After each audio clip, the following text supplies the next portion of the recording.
ଆମେ ସାତଟି ଯୁକ୍ତିସଙ୍ଗତ ନ୍ୟାୟୋଚିତ ଦାବି ନେଇ ଆନ୍ଦୋଳନ କରିବାକୁ ସ୍ଥିର କରିଛୁ। ସେପ୍ଟେମ୍ବରରେ ଅରଣ୍ୟ ଭବନ, ଭୁବନେଶ୍ୱର, ଚନ୍ଦ୍ରଶେଖର, ଭୁବନେଶ୍ୱର, ଜଙ୍ଗଲୀଗଡ଼ ମୁଖ୍ୟ ଦପ୍ତର।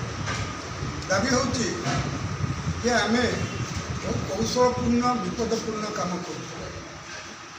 ହାତୀ, ଭାଲୁ, ବାଘ, କାଠମାଫିଆ, ପଶୁ ଶିକାରୀ ତାଙ୍କ ବିରୁଦ୍ଧରେ ଆମେ ଲଢ଼ୁଛୁ ଏବଂ ଆମେ ଜଙ୍ଗଲ ଓ ପଶୁ ବନ୍ୟପ୍ରାଣୀ ସମ୍ପଦର ସୁରକ୍ଷା କଲାବେଳେ ଆମକୁ ହାତୀ ମାରିଦେଲେ, ଭାଲୁ ମାରିଦେଲେ, ପଶୁ ଶିକାରୀ ମାରିଦେଲେ ବା କାଠ ମାଫିଆ ମାରିଦେଲେ ଯାହା ଆମ ପାଇଁ କିଛି ନାହିଁ।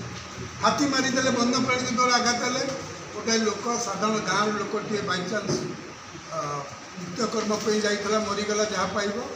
ଆମେ ନିଜ ଜୀବନକୁ ବାଜି ଲଗେଇ ବିଭାଗର ମଙ୍ଗଳ ପାଇଁ ଆମେ ଯେଉଁ କାମ କରୁଛୁ ଆମ ପାଇଁ କିଛି ସ୍ୱତନ୍ତ୍ର ଆର୍ଥିକ ନାହିଁ।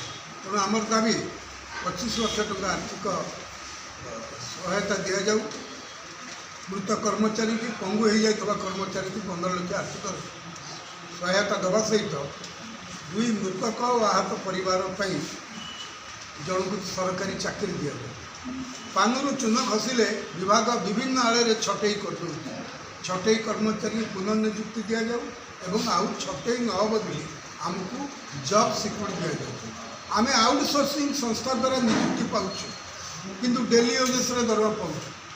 ଏଇଭଳି ଦ୍ୱୈତ ବ୍ୟବସ୍ଥାକୁ ହଟେଇ ଆଇଦର ଆମକୁ ପୁରା ଆଉଟସୋର୍ସିଂ କର୍ମଚାରୀମାନେ ଯାହା ସବୁ ଇନସେଣ୍ଟିଭ୍ 25% ବୃଦ୍ଧି ଦରମା ପାଉଛନ୍ତି ତାକୁ ଦିଆଯାଉ, ନାହିଁ ତ ଆମକୁ ଆଉଟସୋର୍ସିଂ ହଟେଇ ଡେଲି ୱେଜେସ୍ ଭାବରେ ପୂର୍ଣ୍ଣକାଳୀନ ଦରମା ଦିଆଯାଉ।